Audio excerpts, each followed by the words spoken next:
Yo, what's going on, guys? Black Halo here. Today, I'm bringing you a Jax guide, playing him in my own playstyle and how I choose to carry games with him and what I do when I play Jax, and just kind of a mindset that you can have in order to allow you to carry games as well, because I bet that's what you're here for. You want to know how to play Jax, shit on people, you know what I'm saying? You just want to know how to do things with this champion. It's just really good to get to his mid to late game transition. I don't know why they're spam pinging like this. Let me turn that down a little bit more, but it's all the way down. Jeez, let me organize everybody before I get into this guide. I have gotten distracted by spam pings. I hate those in my games. They put me on tilt, but I'm gonna skip that. You start E on Jax whenever you start your first clear. That's an obvious one. Deciding on which you wanna, or whether or not you wanna start from golems or Gromp. You just start E. That counter strike is really good because it just blocks auto attacks, and the more auto attacks you block, the more damage your counter strike does. So that's pretty good when you clear things early. A lot of people don't know that, but I get my W second and kind of kite the buff a little bit. You can go up, down, left, right with with blue buff at times with this patience. It's so OP over here on blue side, the patience that is. I'm getting a little low, but it's all good. It doesn't matter. Calculated that, yeah, I'm not going to die in the jungle unless somebody invades. That's honestly when Jax is really weak, but people do not invade anymore, it seems like. Jax is so... Look how low that dropped me. Honestly, maybe I just fucking suck. I can get pretty good Jax clears off, but you have to kind of kite like really well. I didn't decide to do my red. That's actually a good thing for me. I don't really like doing red too early anymore, but as I was saying, he's really weak early. That's obvious because of his strong late game, but you can clear Jax jungle really easily and still be full HP. I just didn't really do all that great kiting the buff up here, but you do want to practice at doing that. It's still pretty hard, but as long as you don't get invaded, as long as you war early, you will be fine when it comes to people invading you and whatnot. And yeah, you'll just know how to play against that type of stuff. But it comes with experience. I'm just kind of used to it, but don't get me wrong, I have gotten shit on early game to the counter jungles, and you just gotta know how to come back from stuff like that. It's pretty hard. I suck, and I struggle doing it too. And it's just kind of a learning experience, you can say. But I went back. I got my leap strike. That's a very key ability to max second. I prefer maxing W because that is a lot of my early damage. That extra auto attack reset with all of this scaling damage, because Jax is pretty hybrid, so it's really nice for him, especially once you get your R at level 6. You get really strong with maxing W first. So that's just my opinion. That is what I like doing. Some people might max their Q first if they want to jump all over the place early. I don't really think it's worth it because you don't get all the damage you do with W, like I said. So max that shit first. Let me get onto this gank. You do not want to get bad ganks, but you also want to get good ganks. It's weird. You sacrifice a lot of time ganking early with Jax, but if you can get a couple of good ganks off, it's really beneficial for you. If you can just go top and maybe pick up a kill and some lane tags, you will be snowballed and you will be able to just power farm to your Devourer, and then you'll just shit on the game. You will carry, but can you really have the patience to do that? Can you really have the knowledge to go into this blue side? I don't know. Get a blue buff from the other jungler. Do you really know that knowledge? I actually don't know how I knew that he didn't have a blue buff. I guess I just must have ran over here. Freelo, right? This was a ranked game, so. And it's fucking Pantheon jungle, so he's pretty strong early. He's already created a lead for them too. Sheesh, 2 assists. More than what I'm doing. I'm 0-0. But let me try to gank. I'm trying to gank bot lane again. Okay, not too bad this time. You know, maybe fail one time. You go ahead and get that gank off. It may work the second time. Some people just don't keep coming back to lanes. People don't always expect to get ganked like second again. Like after failing the gank, people are like, "Oh, the jungler's all mad and stuff. He doesn't want to commit to this camp." But I'll definitely commit to a camp. Holy shit. I was supposed to put this guy on tilt or something. Gee, they just took over. Oh, that was really nasty. Jeez. Just walked over and, hey, I'll take that. Jeez. I'm getting scuds here. As you can see, you can already tell that I'm full HP. I'm taking stuff from Pantheon. He's early. I'm actually able to fight him. If Pantheon does not keep his lead, if he doesn't keep snowballing this, he is going to ultimately get outscaled.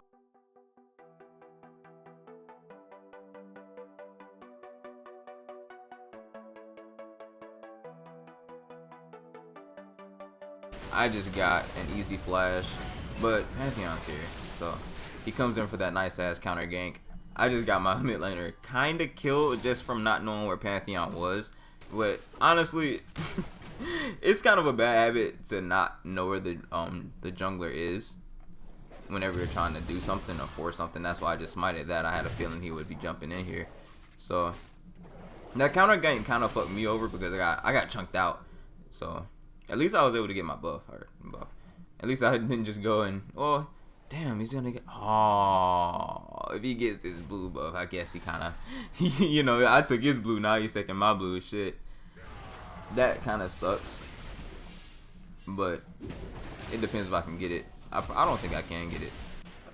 The main thing you don't want, okay, a lot of people would just die over this thing. It is not worth it to die over this. But if you can snag it and then get away, it is very, very, very, very worth, because you just wasted a lot of their time. This is very beneficial for them to get, but it's not worth it. It's like not completely worth it over dying. Like, you just don't want to die in your jungle over a buff and then they end up stealing it. Like, that's not good. So I just wanted to cover that. A lot of people take that for granted. That is a way for a jungler to throw a game a lot of the time. Sometimes they don't know what to do in a situation like that. They're like, oh, should I commit and try to steal this? Fuck you. I want my shit. Get out of my jungle. You could have that kind of mindset when you play jungle. That's what I do. I hate it when people counter jungle me. That's why I don't allow it to happen. That is why I just play very good sustaining and early jungle clear junglers. Like, I play a lot of Udyr. He has pretty good sustain after a while. His first clear isn't all that great, similar to Jax, but after you get vamped up, I play yeah, after you get vamped up, it's like, it's a lot better for you. I play a lot of other junglers like that. That's kind of what I prefer to play. That's my play style. Let me speed this up, get back into the jungle.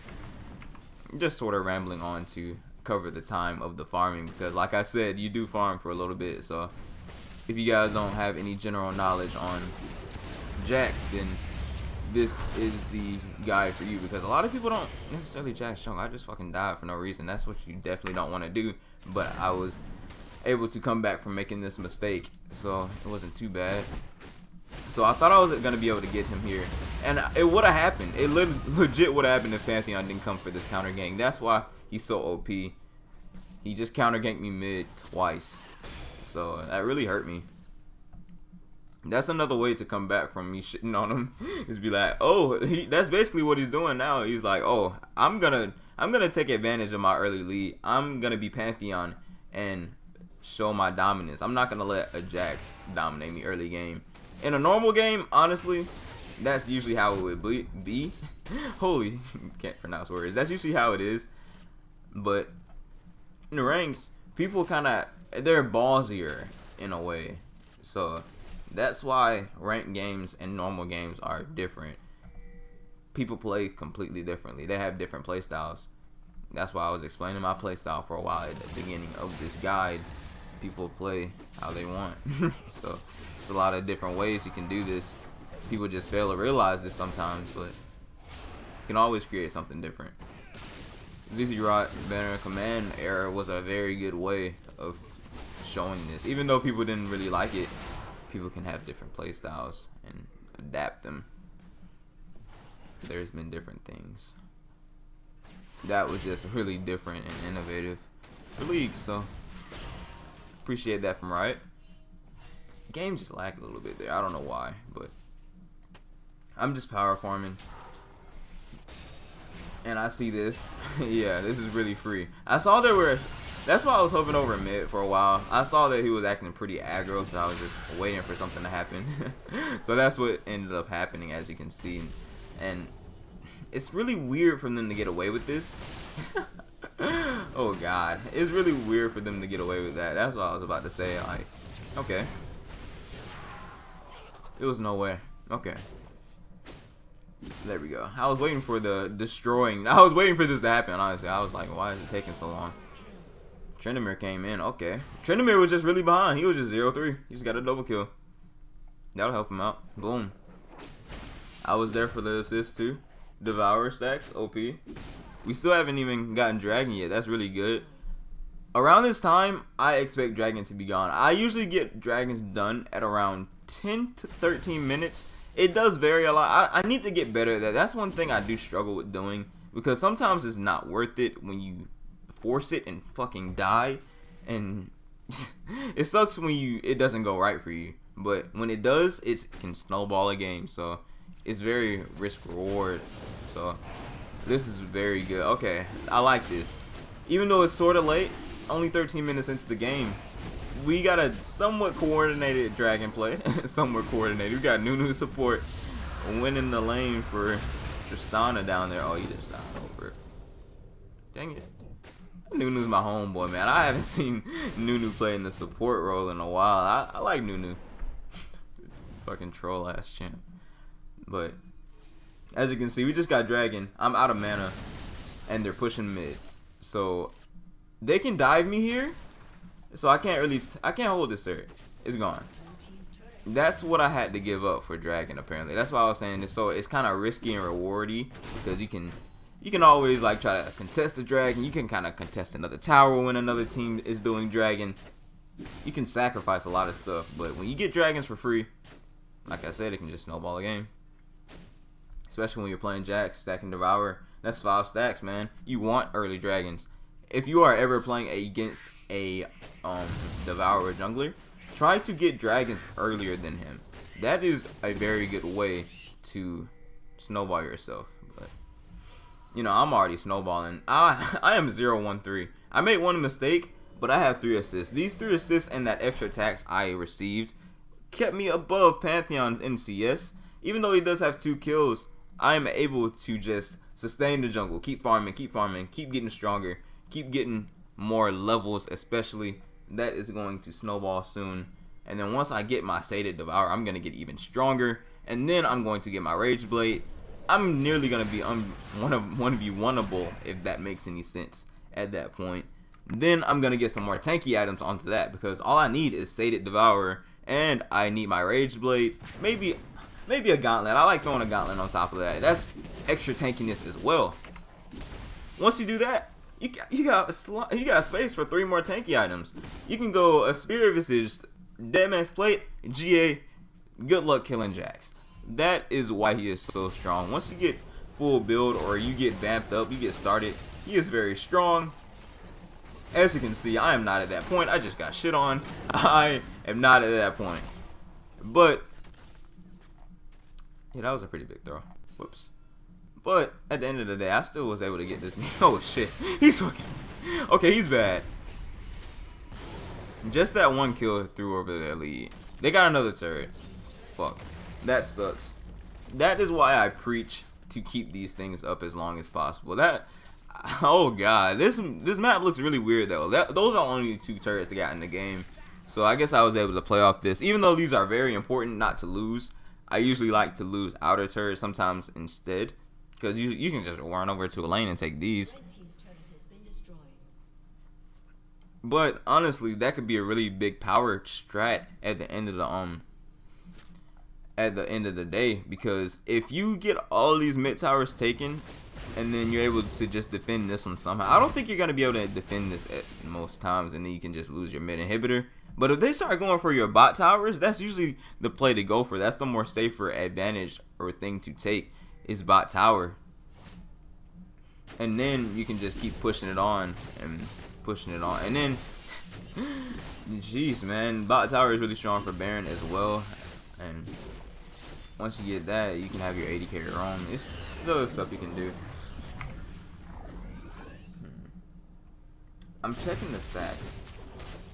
Dang. Only thing is, you get 5 stacks for doing Rift Herald in this patch, and the new one you get 2, which is still, it's still good, but you definitely get to your Devour a little bit faster. It really wasn't all that big of a difference. Rift Herald is still Rift Herald, even if it gives 3 less stacks. What's really important is us winning this fight at Rift Herald. This was able to snowball us so hard. So you just got to keep in mind that when you fight over objectives and you win, you are able to get so much out of the map. You are able to gain advantages and just do this, as you can see. That whole Rift Herald fight just alone, they threw at the Rift Herald fight. It is lagging a little bit for me, unfortunately. I don't know why I'm getting some frame drops. That kind of sucks, but anyways, it sucks so much when you lose fights like that over us getting an objective. It's like losing the dragon if you're fighting for a dragon and then losing the fight after that. That really sucks. People don't realize that. You can still come back from it, but it's like, damn, it's fucking demoralizing. They get a big lead after it. You just gotta turtle and know how to play and hope you just don't get seized on really hard. If the enemy team doesn't know what to do with that lead, then that's a good thing. That happens a lot at lower elo. But people start learning how to do some of these things in the game, and they just start being able to outplay you with other playstyles they have adapted over time, and that's just how it ends up being. It's not just some type of TDM. I say that a lot. If people are just throwing down and fighting for no reason at any given point in the game, that's really unreliable in my own personal opinion. I don't know why people just do that. I'd rather fight for an objective and try and get that objective, or make picks to kind of snowball yourself and maybe get a tower or something like that. Maybe get some pressure on the map as well. Say if your top laner is pushing and their team doesn't have teleport, then I'd fight there because they don't have a teleport. You can really just abuse that to however you want. But are you going to take the initiative to time that teleport and know when they have it and know when it's a good time to make a pick? You got to think about stuff like that. This Tristana is getting really strong. That is very nice. Okay. Okay, so those ganks bot lane I did for our team didn't really end up being too bad, especially after we got that dragon. Tristana got pretty strong. Tristana is very strong in this meta too. People do not realize this. She can just siege down towers and take them so easily. Tristana is OP. I don't know why people don't play her more, honestly. But speaking of AD carries, though, the meta has been switching a lot with AD carries, man. And at one point it was a lot of Ezreal, even though it was a lot of AP Ezreal. It was still Ezreal, you know. He's usually an AD carry. He does play a little bit of mid as well, but you can definitely play him in the AD carry role. Now he's really strong. People like Graves just came into the meta and just dominated everywhere, like including in the jungle. Kog'Maw came out of nowhere. It's just crazy, man. The meta just shifts. And the same has been for the jungle as well.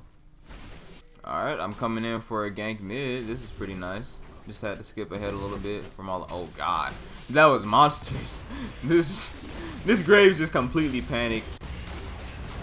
This Graves is starting to throw, man. Once you start showing some dominance, damn. You could have carried this game. Graves is OP. We still got him though. I mean, dang. I mean, we just traded mid laner jungler, mid laner jungler, but you see this? We got our team ready to push because of Tristana being ahead. Tristana didn't die and we fucking killed their carry. So it's crazy. You just gotta think of things like that. Alright guys, as you can see, I have finished my ZZ Rock portal, and although this gameplay is from a couple of patches ago, it's still genuine gameplay, you know what I mean? It's still genuine ranked content. They did tweak the ZZ Rock and the Rift Herald, which may have hurt Jax a little bit, but he is still going to be strong, similar to how Udyr was. Udyr got nerfed, but he's still going to be strong, and you're not going to destroy the champion as long as you know what to do and as long as you're good. You're still going to be able to do stuff like this. Currently, I have an 88% win rate with Jax. Not saying that to brag, but I'm not a bad Jax player. But I might do things that may make me lose games and make bad decisions, you know. But I'm still gonna be the Jax player with a season 3, season 5. I'm still gonna be Jax. I've been playing him for a while, ever since like season 3, season 4. I especially started loving him in the jungle. He's just always been my kind of stealthy pick. I never really just played Jax all that. I played Jax when I couldn't play Udyr, basically, because I loved playing people who just scaled up to be a monster and just had a really badass late game like Udyr and Jax did. I especially like his leap strike. He can just jump everywhere with Tracker's Knife. That is something important to get. You guys should already know that, though. He basically has a mini Lee Sin hop. I should have said that in the beginning of the guide, but I'm bad.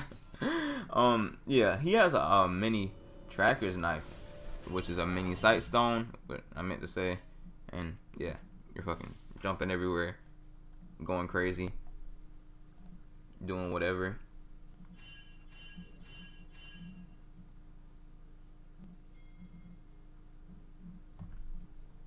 Once you get 40% CDR with that, you are going to be OP.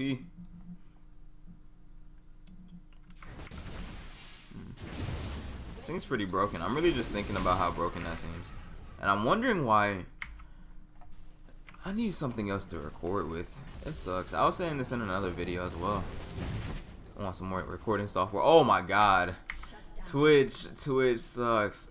But I was able to see him. Got a pink hole right there. So he didn't get away. Okay. I thought he was going to really get away from that. Jesus. Iceborne Gauntlet gives you 20% CDR. Tracker's Knife gives you ward hops. This gives you 10% CDR.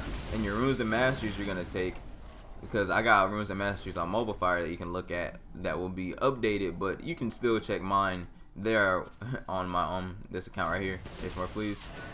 I will link that in the description. But yeah, this is how it is.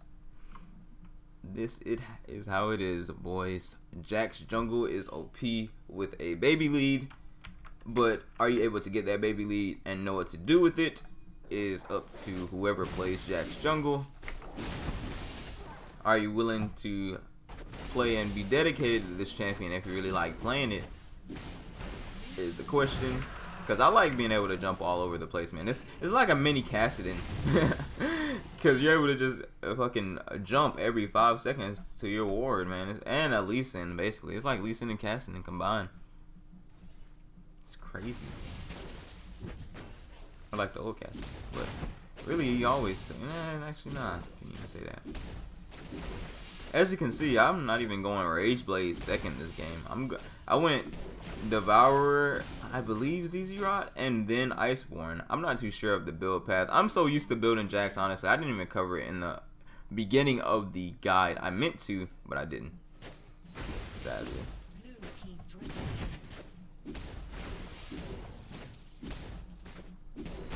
Sucks. Team's dominating. Just general commentary.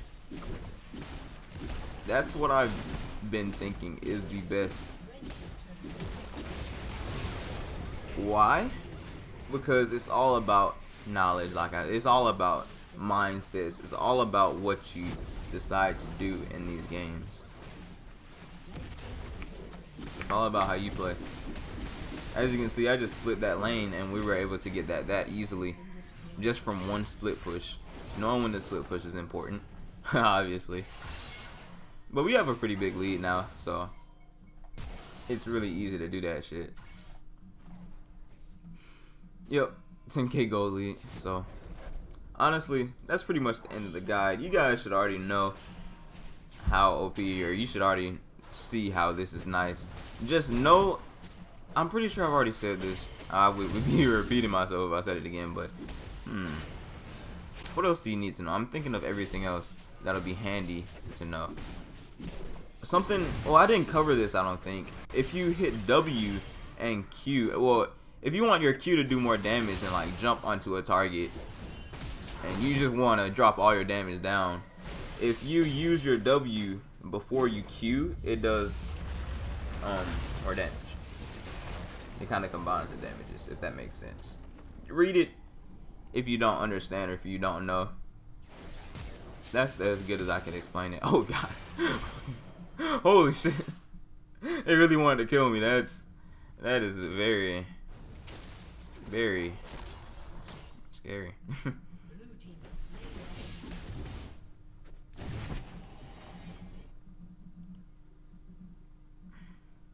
But that's pretty much it for the guide. Sorry if I was rambling. Sorry if I paused every now and then. Sorry if I couldn't really talk because I just woke up. I was a little, you know, I am meh. But I do know that this had a lot of information in it. I do know it'll be helpful for you, as well as my mobile fire guide that's going to be in the description. Just like this patch is kind of outdated, it doesn't even make sense for me to try to get the most recent patch and make videos on the recent patch just for Jax. I'd rather do an overview on how things affected him in the game, like maybe different items and different things that would affect him, just like ZZ Rock being an item that kind of affected him because he was able to build this item and be pretty strong with it. Same with if they tweak Sated Devour or Rage Blade, you can do an overview on that and explain how you feel after that. But it really wasn't even all that significant. Just like the nerf to Udyr, I just use this example. Patches are patches, you know. Patches are always gonna happen. So yeah, just gonna try to speed this up. Hope you guys did enjoy. Like I said, everything will be updated in the mobile fire guide. I'm going to be trying to improve it over time, such as write new things, include different build paths, and other things that will be good on Jax that shifts during the course of the meta, because Jax jungle is always going to be a pretty good pick. It's always going to be nice, and I love playing it. Hope you guys will too. And yeah, hope you guys learned a lot to help you in your games and carry, gain Ela, all that good stuff. And here comes the runes and masteries that I currently run. They will be all in the mobile fire description, or mobile fire guide. I guess you can call that a description too, but yeah, I'm just gonna show you guys my opinions and thoughts on what I choose to run right now. Alright guys, that time of the video. We're gonna start off with the builds, the item sets. These are my preferred items to run on Jax. This is the one I just used in this video, as you can tell, and I just love this build in general. It's not too greedy for damage. You get a pretty nice amount of tankiness, and you get your 40% CDR cap very quickly, and you can just jump all over the place with your the tracker's knife and your Q. So that's why I just love playing Jax. This is my favorite preferred build. This one is another one of my favorites as well, but you can do whatever you want to with Jax basically, because he is hybrid. Like I said, you can build a lot of stuff on him and have it be viable, stuff like Bork and all that other, you know, fancy stuff. I'm not even gonna get into it, even like Gunblade. I'm not even gonna get into the builds. Let me get into the runes. What I prefer to use on Jax is this page right here, Move Speed God. My generic jungle page right now, honestly. Move Speed Quints, Attack Speed Marks, Armor Yellows, and flat CDR blues. I have 6 flat CDR blues and 3 scaling per level blues. So that is what I prefer to run. You can just get a flat 10% at level 18 just off your runes, combine it with your items, and you'll have 40% really quickly. Alright, masteries, I go 0, 12, 18. This is what I prefer to do. Just a pretty generic jungle page as well. This doesn't really change up too much because I just really love Strength of the Ages. Grasp of the Undying is also a very good mastery to take when you get this many points in Resolve. I personally like running this because I do not like to get too greedy in damage, because it'll make you a little bit squishy early on. These are just my personal preferences. Hope you guys did enjoy them and enjoy the video as well. If you did, be sure to drop a like and even a sub if you are interested in my videos, you're liking the content I put out. I would greatly appreciate it if you subscribed, if you enjoy my content. And yeah, drop a comment down below if you have any questions on the build, the items I run, masteries, runes, all of that good stuff. I will see you guys in the next one. It's been legit. See you guys. Peace.